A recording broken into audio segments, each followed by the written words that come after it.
ओम नमो भगवते वासुदेवाय नमः। कार्तिक मास महत्तम अध्याय 5। प्रभु मुझे सहारा है तेरा जग के पालनहार। कार्तिक मास महत्तम की कथा करूं विस्तार। राजा पृथ बोले, नारद जी, आपने कार्तिक मास में स्नान का फल कहा, अब अन्य मासों में विधि पूर्वक स्नान करने की विधि, नियम और उद्यापन की विधि भी बतलाइए। देव ऋषि नारद ने कहा, हे राजन, आप भगवान विष्णु के अंश से उत्पन्न हुए हैं, अतः ये बात आपको ज्ञात ही है, फिर भी आपको यथोचित विधान बतलाता हूँ। आश्विन माह में शुक्ल पक्ष की एकादशी से कार्तिक के व्रत करने चाहिए। ब्रह्म मुहूर्त में उठकर जल का पात्र लेकर गांव से बाहर पूर्व अथवा उत्तर दिशा में जाना चाहिए।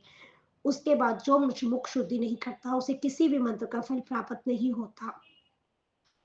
अतः दांत और जीभ को पूर्ण शुद्ध से रूप से शुद्ध करना चाहिए और निम्नलिखित मंत्र का उच्चारण करते हुए दातुन तोड़नी चाहिए। हे वनस्पति, आप मुझे आयु, कीर्ति, तेज, प्रज्ञ, पशु संपत्ति, महान ज्ञान, बुद्धि और विद्या प्रदान करो।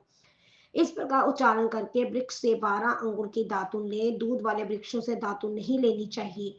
इसी प्रकार कपास, कांटेदार वृक्ष तथा जले हुए वृक्ष से भी दातुन लेना मना है, जिससे उत्तम गंध आती हो, जिसकी टहनी कोमल हो, ऐसे ही वृक्ष से दंत दावन ग्रहण करना चाहिए। प्रतिपदा, अमावस्या, नमी, छठी, रविवार को चंद्र का सूर्य ग्रहण में दातुन नहीं करनी चाहिए। तत्पश्चात भली भांति स्नान करके फूल माला, चंदन और पान आदि पूजा के सामग्री लेकर प्रसन्नचित्त व भक्ति पूर्वक शिवालय में जाकर सभी देवी देवताओं की अर्घ, आचामन आदि वस्तुओं से पृथक पृथक पूजा करके प्रार्थना व प्रणाम करना चाहिए।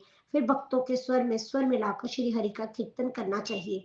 मंदिर में जो गायक भगवान श्री हरि का कीर्तन करने आए हो, उनका माला, चंदन, तांबूल आदि से पूजन करना चाहिए, क्योंकि देवालयों में भगवान विष्णु को अपनी तपस्या, योग और दान द्वारा प्रसन्न करते थे। परंतु कलयुग में भगवत गुणगान को ही भगवान श्री हरि को प्रसन्न करने का एकमात्र साधन माना गया है। नारद जी राजा पृथु से बोले, हे राजन, एक बार मैंने भगवान से पूछा है कि हे प्रभु, आप सबसे अधिक कहाँ निवास करते हैं। इसका उत्तर देते हुए भगवान ने कहा, हे नारद, मैं वैकुंठ या योगियों के हृदय में ही निवास नहीं करता, अपितु जहाँ मेरे भक्त मेरा कीर्तन करते हैं, मैं वहां अवश्य निवास करता हूँ। जो मनुष्य चंदन माला आदि से मेरा पूजन करते हैं, उनसे मेरी ऐसी प्रीति होती है जैसे कि मेरा पूजन से भी नहीं हो सकती। नारद जी ने फिर कहा, शीर्ष, धतूरा, गिरजा, चमेली, केसर, कंधार और कटहल के फूलों से फूलों व चावलों से भगवान विष्णु की पूजा नहीं करनी चाहिए। अड़हल, कंद, कृष, जूही, मालती और केवड़ा के पुष्पों से भगवान विष्णु की पूजा नहीं करनी चाहिए। जिन देवताओं की पूजा में जो फूल निर्दिष्ट है, उन्हीं से उनका पूजन करना चाहिए। पूजा समाप्ति के बाद भगवान से क्षमा प्रार्थना करनी चाहिए, यथा, हे सुरेश्वर, हे देव, ना मैं मंत्र जानता हूँ, ना क्रिया, ना भक्ति में हीन हूँ। मैंने जो कुछ भी आपकी पूजा की है, उसे पूरा करें। ऐसी प्रार्थना करने के पश्चात साष्टांग प्रणाम करके भगवत कीर्तन करना चाहिए, श्री हरि की कथा सुननी चाहिए और प्रसाद ग्रहण करना चाहिए। जो मनुष्य उपरोक्त विधि के अनुसार कार्तिक व्रत का अनुष्ठान करते हैं, वे जगत के सभी सुखों को भोगते हुए अंत में मुक्ति को प्राप्त होते हैं।